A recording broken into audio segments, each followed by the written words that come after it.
Bernard de Montréal. La genèse du réel. Chapitre 34. Les barrières psychologiques de l'homme face à l'invisible. La dimension du mental de l'homme n'a aucune limite en elle-même, sauf dans sa façon de penser.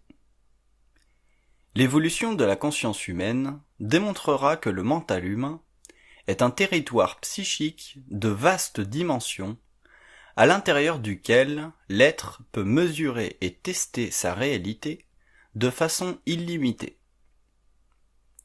Cette qualité du mental supérieur mettra fin à l'esclavage psychologique et psychique de l'homme, esclavage séculaire conditionné par l'inconscience culturelle et raciale des peuples et de leur histoire.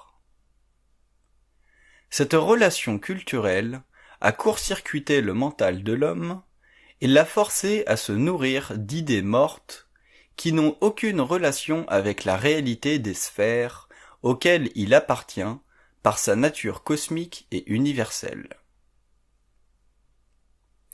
L'homme a été saturé d'idées conformes à ses craintes subconscientes. Au cours de l'involution, il a été forcé graduellement à s'adapter psychologiquement et psychiquement à un système de pensée qui cherchait à le sécuriser le plus possible en raison de son lien étroit avec la matière.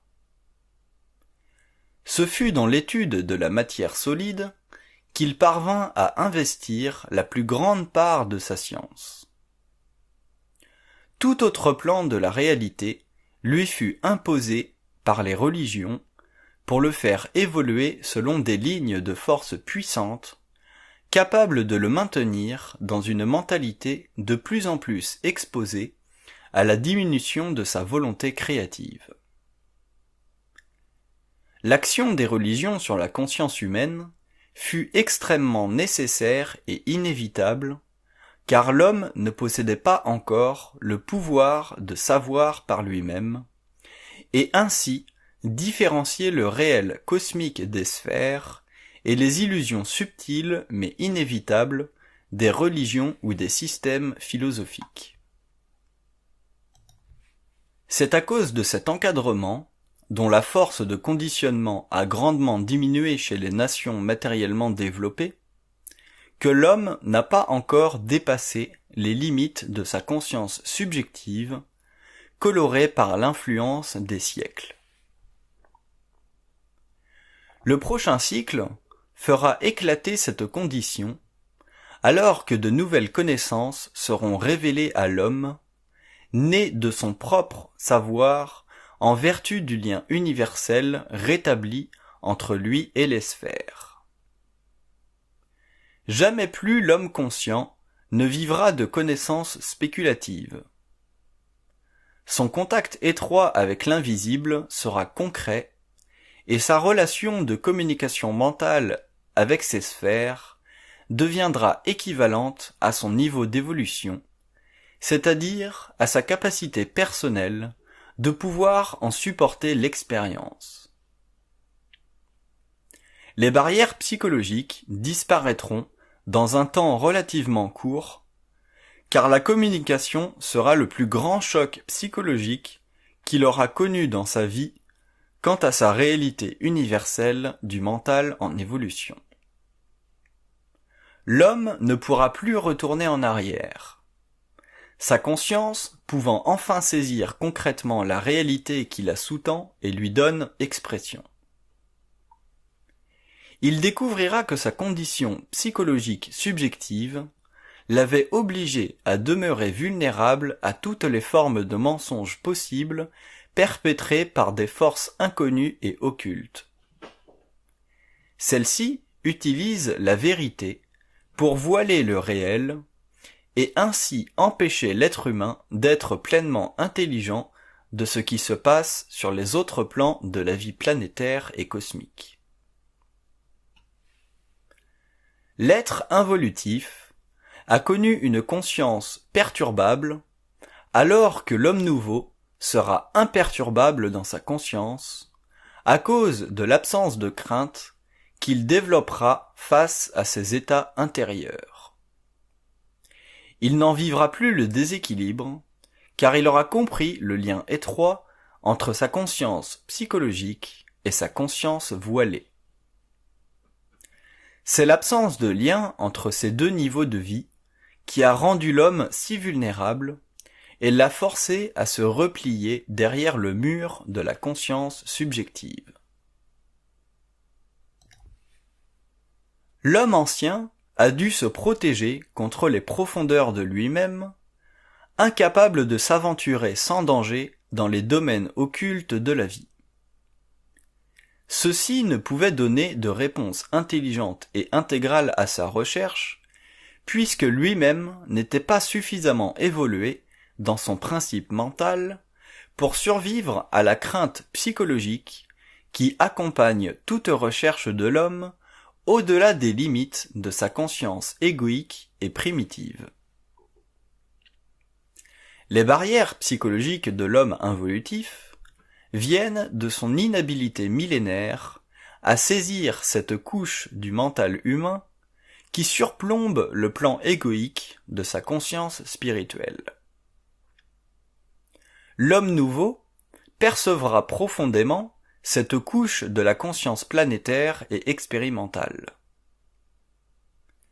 La qualité subjective de la conscience psychologique retarde l'expression de la véritable nature de l'homme et le force à vivre des débris de son expérience sans en réaliser le fondement irréel. L'homme vit selon une notion de la vie qui lui fut inculquée au lieu d'évoluer et de vivre selon une science intérieure fondée sur l'universalité de la vie mentale supérieure, au-delà du seuil psychologique du moi expérimental. L'être humain est plus grand que sa dimension actuelle. Il appartiendra un jour à la race des seigneurs. L'invisible détient les clés de la conscience humaine, et l'homme détient le pouvoir sur la matière. Cela constitue la réalité de l'homme, et l'avenir de la race humaine repose sur elle.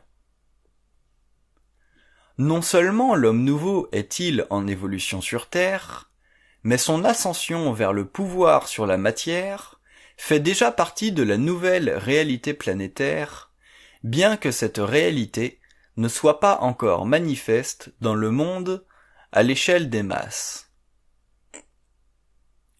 Les forces de vie qui pénètrent aujourd'hui la conscience de l'homme appartiennent déjà à son avenir, unifiant le matériel et l'invisible dans une même expérience.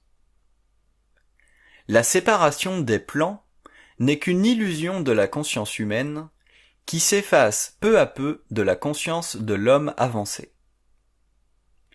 La fin du cycle s'ouvrira sur un nouveau plan d'évolution, coïncidant parfaitement avec ce que l'homme a toujours inconsciemment su, c'est-à-dire son appartenance à un monde supérieur et immortel. La vie de l'homme nouveau ne s'apparentera en rien à ce que l'homme involutif aura connu, qui reposait sur une connaissance spéculative responsable de ses limitations psychologiques, psychiques, et de sa prétention à une vie illusoire qui ne pouvait le mener qu'à la mort. La prochaine évolution transformera l'homme jusque dans sa conscience matérielle. Non seulement pourra-t-il entrer en contact avec des plans de vie supérieurs à celles de la matière, mais son corps matériel sera lui aussi transformé au contact de l'antimatière vivante et intelligente qui viendra vers la Terre pour y fixer un ordre nouveau. Les masses innombrables de la Terre vivent dans la noirceur de leur conscience, car celle-ci est épuisée par le malaise qui accompagne toute âme s'incarnant dans un plan de vie qui n'a pas encore réalisé que la conscience d'une planète doit être élevé au-dessus de la nature inférieure de ses habitants, si cette dernière doit participer créativement à l'évolution galactique. Les barrières psychologiques de l'homme involutif témoignent de son impuissance sur le plan matériel. Elles l'affectent sur le plan de sa vie personnelle et aussi sur celui de sa vie universelle, dont il n'a encore aucune conscience exacte. L'homme involutif est forcé de vivre comme un animal de haute évolution, au lieu de connaître la grandeur de sa lumière. Celle-ci est bloquée par les forces de l'âme, qui utilisent l'ego pour cacher les secrets de la vie et empêcher que l'homme ne se libère de cette condition humaine qu'il endure depuis qu'il est sur Terre dans un état de conscience déchu. L'ego de l'homme inconscient est rempli d'illusions. Il se nourrit d'elles et fait de sa vie un vacuum progressif. Il n'est pas surprenant que l'homme cherche à être heureux au lieu d'être intelligent en conscience, capable ainsi de comprendre parfaitement sa vie et la vie, le matériel et l'invisible. L'involution a complètement dissocié la conscience humaine et l'a forcée à se créer une réalité de plus en plus irréelle. L'homme involutif s'éteint de lui-même dans une existence catégorique, car il ne possède pas la force mentale pour aller au-delà de sa pensée subjective, excepté dans l'exercice de certaines folies qui représentent de plus en plus le mode de vie moderne, où les peuples des nations développées sont de plus en plus frappés d'impotence devant la dislocation de leur société mécanisée. L'abolition des barrières psychologiques de l'homme est la seule issue à sa condition cyclique. Le temps viendra où il lui sera nécessaire de prendre sa vie en main, de découvrir dans le monde le foyer d'une science nouvelle qui lui ouvrira les portes de la vie. Cette science est déjà sur le globe, mais ne sera manifestée qu'à travers les mouvements subtils de la conscience nouvelle qui se formera graduellement à travers ces individus appelés demain à fonder la nouvelle conscience de la Terre et qui vivront cette conscience au-delà de l'inconscience de l'humanité en général. L'être humain est conditionné par sa civilisation. Sa conscience est animée par la conscience collective. Toute expérience profonde dans les domaines occultes du réel et du supramatériel constitue pour l'ego inconscient une menace à sa sécurité psychologique, instituée de toutes pièces par la conscience collective de sa race et de sa culture. Lié par affinité involutive, l'homme ne peut développer une identité intégrale car le moi inconscient est trop affaibli pour supporter le lourd fardeau de sa science intérieure. L'investiture de l'homme nouveau, ce développement d'une conscience parfaitement à l'abri des forces puissantes qui affligent à l'ego une perte de plus en plus grande de son identité, demandera que ce dernier puisse supporter l'isolation psychique de son moi en évolution vers une conscience absolue. Ce nouveau développement de la conscience psychologique ne sera plus assimilable par l'égrégore de la conscience collective. L'homme intégral ne connaîtra aucune limitation psychologique et sera totalement créatif. L'homme involutif a perdu sa force intérieure à cause de l'asphyxie de sa conscience. Le temps approche où il dénoncera ces conditions de vie fossilisées par les fausses impressions de sa conscience involutive qui l'a graduellement renfermé dans le vase clos de l'inconscience totale. La perte de l'identité qu'il a connue est équivalente à une forme subtile de lavage de cerveau dont il ne pourra se libérer qu'au cours de l'évolution de la science du mental. Les barrières psychologiques face à l'invisible ont été élevées au cours de l'involution par les forces subconscientes astrales qui, avec le temps, sont devenues permanentes. Ces forces minèrent graduellement la conscience humaine et remplacèrent le centre de gravité intérieur par une émotivité quasi continuelle. La conscience de l'ego a perdu la capacité de vivre par rapport à l'énergie créative intérieure.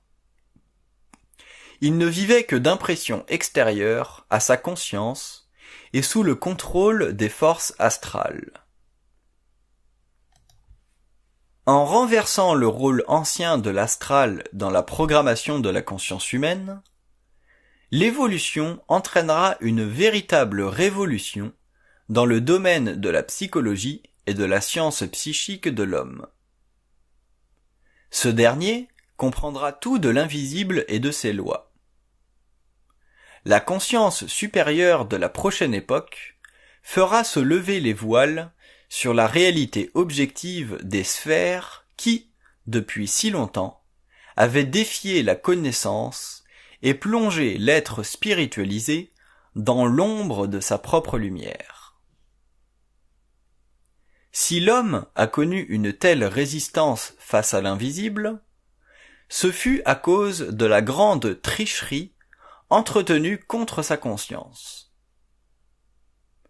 Comme celle-ci n'était pas encore éveillée à la réalité de sa fusion, l'être humain est demeuré jusqu'à la fin du XXe siècle, esclave des forces occultes dont il ne pouvait contrôler l'information, car il n'avait pas compris les lois du mensonge cosmique, à la base même de la structure psychique de l'inconscient collectif de l'humanité.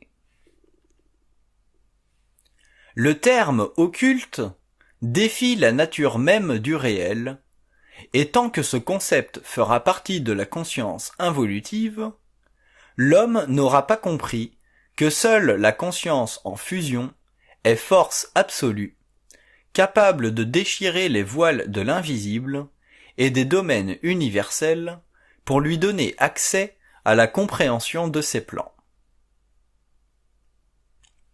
L'occulte refait actuellement surface dans la conscience moderne et les forces astrales utilisent de nouveaux médiums d'influence pour consolider leur pouvoir.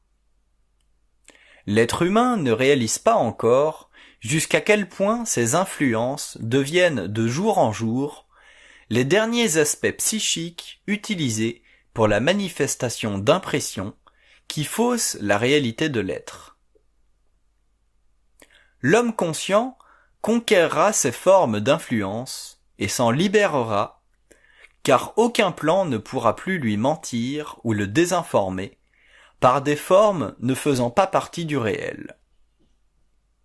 Mais pour conquérir sa liberté et retrouver son identité, il lui faudra réaliser que sa conscience est la source de sa puissance, comme elle peut être la raison de son esclavage, selon ce qu'il vit intérieurement.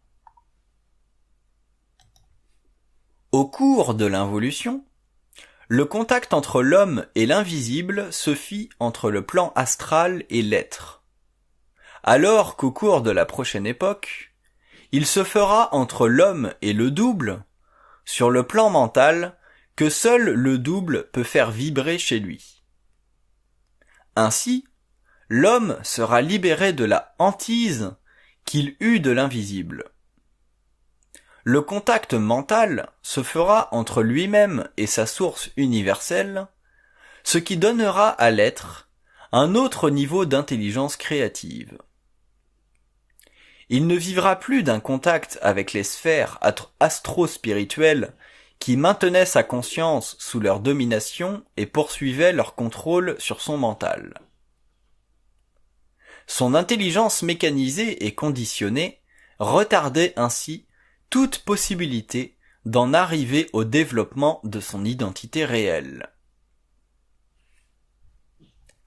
La hantise de l'homme face à l'invisible a toujours été due au fait que l'astral ne voulut jamais répondre à ses questions concernant le réel, ni lui donner la clé d'évolution nécessaire afin qu'il puisse se libérer du connu et ainsi entrer dans son intelligence libre et créative.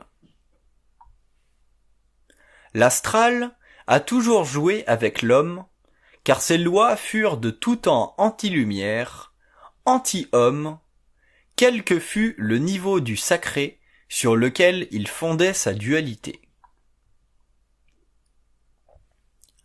L'homme a toujours été intéressé par l'invisible, mais il fut toujours déçu à long terme de ses rapports avec ce plan, car il était rattaché au monde de la mort, dont les entités ne pouvaient, à cause de leur propre ignorance des lois cosmiques de la vie universelle, intercéder dans l'évolution de l'humanité.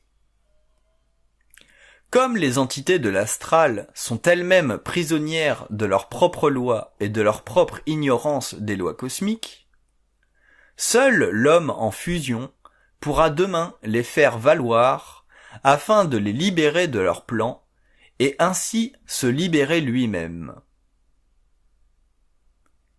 Si l'humanité d'aujourd'hui était plus avancée dans l'évolution de sa conscience, la philosophie et la psychologie auraient fait de grands pas au cours des siècles dans la compréhension de la vie et du psychisme humain. Mais ce ne fut pas le cas. De nos jours, l'astral attaque de nouveau fortement l'homme, car il est su que le temps vient où l'être de lumière doit donner naissance à une nouvelle époque et à une nouvelle conscience parfaitement libre des lois de la mort. Les connaissances objectives et absolues de l'invisible se répandront alors sur le globe et les fils de la lumière briseront l'emprise de la mort sur l'humanité. L'ignorance disparaîtra de la surface de la terre. L'homme ne pourra plus croire. Il saura, et son savoir le libérera de ce qui, par le passé, avait été perçu comme la source ultime de la connaissance de l'invisible. La science occulte astralisée. L'évolution de la conscience supramentale permettra d'éliminer de la conscience planétaire les éléments nuisibles à son évolution, qui constituent une barrière au passage de pensées nées du lien universel. Lorsque l'homme ne sentira plus la menace de l'invisible dans sa vie, il apprendra à se référer à sa vibration, cette source inépuisable d'intelligence et de lumière qui lui appartient depuis sa descente dans la matière. L'évolution fera un rapprochement entre l'invisible et l'homme, sans que ce dernier soit englobé par les forces psychiques périphériques d'une conscience astralisée et sensibilisée à des courants d'énergie inférieurs à lui-même. L'homme nouveau ne perdra pas son identité au contact de l'invisible. L'homme ancien, cet être spirituel de l'involution, ne pouvait prétendre à une intégration de son énergie créative lorsqu'il s'aventurait dans l'occulte de la conscience, car le contact avec les sphères était sous le contrôle des forces astrales qui se servaient de lui pour le garder dans l'ignorance de leur manipulation en le spiritualisant jusqu'à le magnétiser totalement par leurs impressions. Toute personne qui a eu le moindre contact avec les sciences de l'occulte s'est rendu compte du pouvoir d'influence exercé par ces forces sur sa conscience spirituelle en quête de réponses qu'elles ne lui fourniront que dans la mesure où elles auront sur lui une plus grande influence. La conscience de l'homme nouveau traversera complètement le plan astral. Cette conquête le mettra en contact direct avec son double, sa source, sa conscience ultimement universelle et parfaite. La source ne fait pas partie de l'expérience de l'être. Elle ne fut jamais rendue incorporelle comme le furent les âmes, ces entités qui peuplent les plans astraux depuis le début de la mort. L'homme nouveau sera totalement libéré des barrières psychologiques de l'ego dans sa lutte finale contre la manipulation psychologique de son moi. Tant qu'il n'aura pas dépassé les limites de ces barrières, il connaîtra la confusion, car elle est utilisée par l'astral contre lui pour semer le doute sur le pouvoir créatif de son mental, au-delà des impulsions astrales. L'homme en fusion aura accès complètement au mystère de la vie, et l'astral ne pourra l'en empêcher d'aucune façon.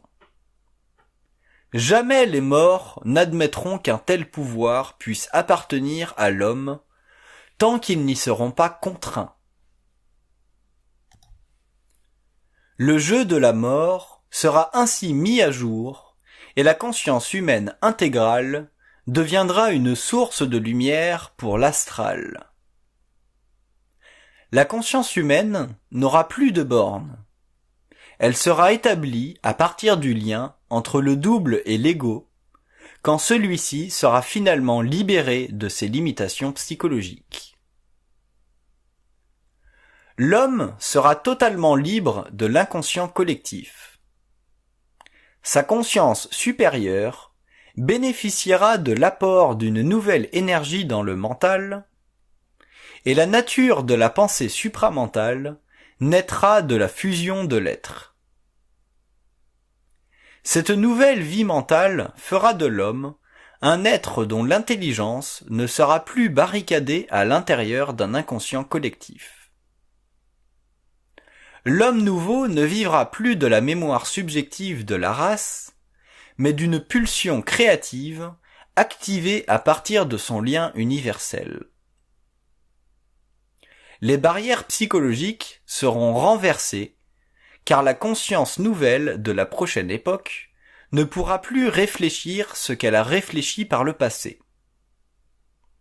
La mémoire aura été progressivement épurée de ses aspects subjectifs et conditionnés.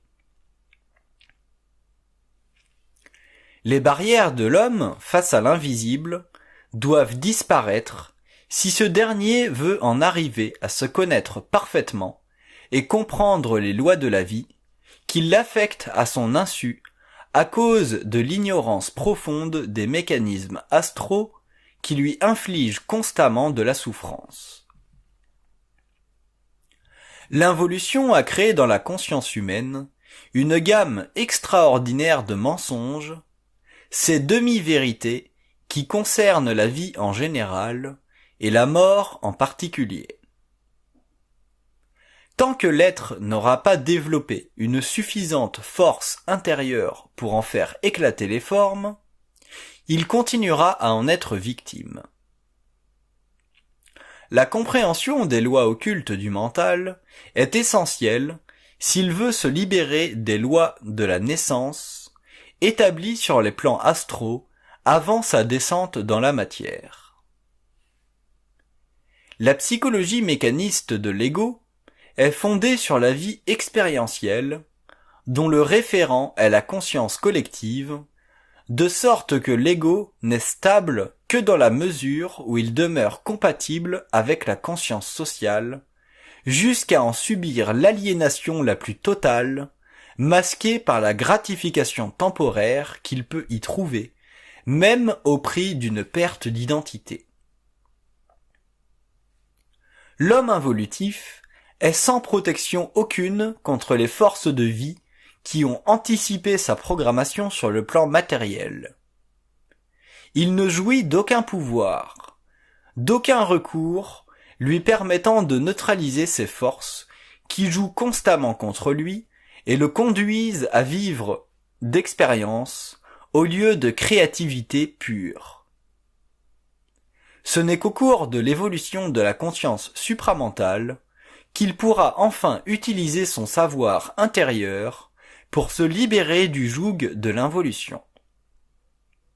Tant qu'il n'aura pas dépassé les limites du moi conditionné, il demeurera impuissant devant les forces subversives qui contrôlent sa destinée.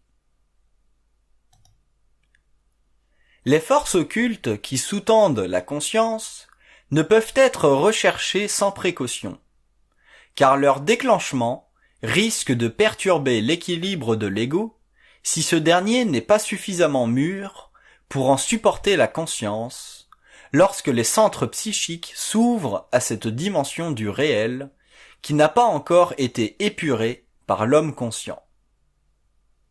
Cette crainte a toujours maintenu l'homme à l'écart, mais non à l'abri. Il subit l'influence des forces intérieures hautement astralisées, dont il ne se méfie aucunement, prenant naïvement ces forces pour sa propre lumière, alors qu'elles ne représentent qu'une dimension astrale en contact psychique avec l'ego inconscient. Le nouveau cycle jettera beaucoup de lumière sur la nature occulte de la conscience humaine, et l'homme sera parfaitement outillé pour comprendre ce qui se passe au-delà des voiles de sa conscience planétaire. Le développement de la conscience donnera naissance à une psychologie de l'esprit qui permettra à l'homme de comprendre l'intelligence du double. Cette compréhension l'amènera alors à se connaître, car la lumière du double est l'intelligence créative de l'homme lorsqu'elle est libre des voiles astraux qui conditionnent ce dernier à l'ignorance. Les barrières psychologiques de l'ego tomberont dans la mesure où l'homme pourra se tenir seul face au monolithisme historique gravé dans son mental inférieur à cause de l'énergie émotive assujettie aux forces de sa conscience involutive. Il découvrira que l'énergie de l'émotion sert à diminuer la qualité mentale de son intelligence et celle de sa conscience réelle. Les plus grands drames de l'histoire ont servi de poésie à la conscience humaine involutive, la gardant prisonnière de ses illusions planétaires et astralisées, loin de la conscience cosmique et universelle de l'homme intégral.